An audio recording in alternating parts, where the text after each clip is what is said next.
and this Friday afternoon scramble highlighting the massive divisions over reforming the nation's health care system. Former California Governor Gray Davis calling for an end to all of this disagreement because we really can't wait and something needs to be done now. Governor, good to have you back.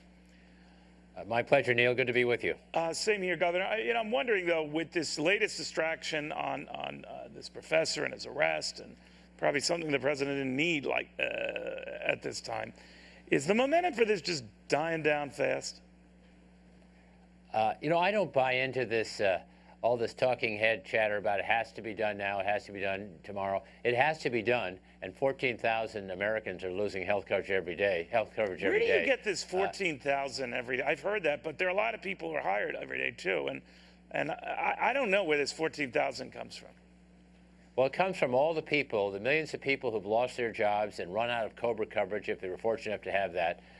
But over the last several months, that's been the average. So to them, this is an urgent matter, and they need all of us working on it. I'm not going to get sidetracked on this with you, Governor. I'm just wondering, I hear that 14,000, and everyone buys it hook, line, and sinker, and I'm wondering, all right, that assumes that everyone's getting laid off on a daily basis and that no one is getting hired, and that that number is unequivocally taken. I don't know, but you might be right. All I'm just saying is everyone's saying it, and no one's challenging it. But let me ask you about this. You know what happens with political momentum. You were forced out of office, and it turns out your successor is dealing with the identical issues you had to do because of just political heat in the moment. And the political heat in the moment says time's are wasted on health care, and we might need it. A lot of folks might demand it. But the appetite for it seems to be slipping. Would you not agree? No, I don't agree with that. I think there is a sense of urgency. I spoke to the number of people losing their jobs. But there's also a sense of urgency, and I don't think this has been fully communicated to the American people, that their health coverage may disappear over time because the costs are rising and fewer employers will provide it. So it's not just those who have already lost their job, those who are uninsured, all of whom deserve insurance, but all of us who are fortunate enough to have insurance, we're in jeopardy if this problem doesn't get fixed. Now, it doesn't have to get fixed today, it doesn't have to get fixed over August, but it needs to get fixed this year, and I would hope that if the Congress recesses, that they still keep in touch with one another, they still talk to wavering senators, Democrat and Republican, and work still gets done over August. But do you suspect, Governor, that a lot of people are saying, yeah, I think everyone wants to reform health care in one way, shape, or degree. Some limited, some not so limited.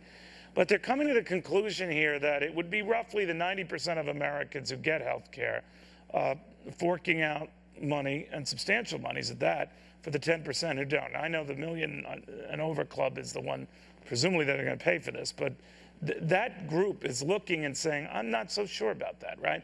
And they're hearing these costs and the cost savings that are bragged about, and then they hear the CBO say, well, those savings might not be realized, and what's more, not everyone will likely be covered, and they're saying, well, if you're not going to cover everybody, and the savings won't be great, then what the heck is the rush, right? Well, the rush is not just because of the people who don't have health insurance. That is, to be sure, where the sense of urgency comes from.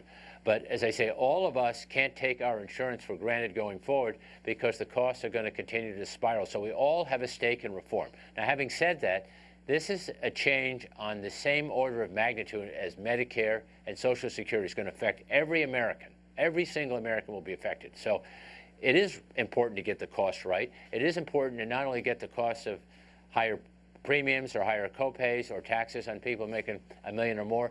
But do you think that that's what happened, though, Governor, that we rushed this so much and that, sign, get a deal done, that they didn't maybe take the average American for much credit here and think that they would look at this and say, well, we rushed some rescues that needed some rescuing. We rushed some bailouts that themselves need to be bailed out. I might not be the sharpest tool in the shed, but eventually you start looking around and say, we don't really have to do this again, right? Well, I think we have to do it, and we have to do it this year, and I don't want to see the momentum subside in August, but we have to do it right. And we have to make sure, if we're going to raise costs and raise taxes, that we can prove to the American people that we are saving costs over a 10 or 20-year period that otherwise we would bear, and the result would be fewer people insured. We shall see. Governor, thank you very much. Good seeing you again. Thank you, Neil. Good to see you.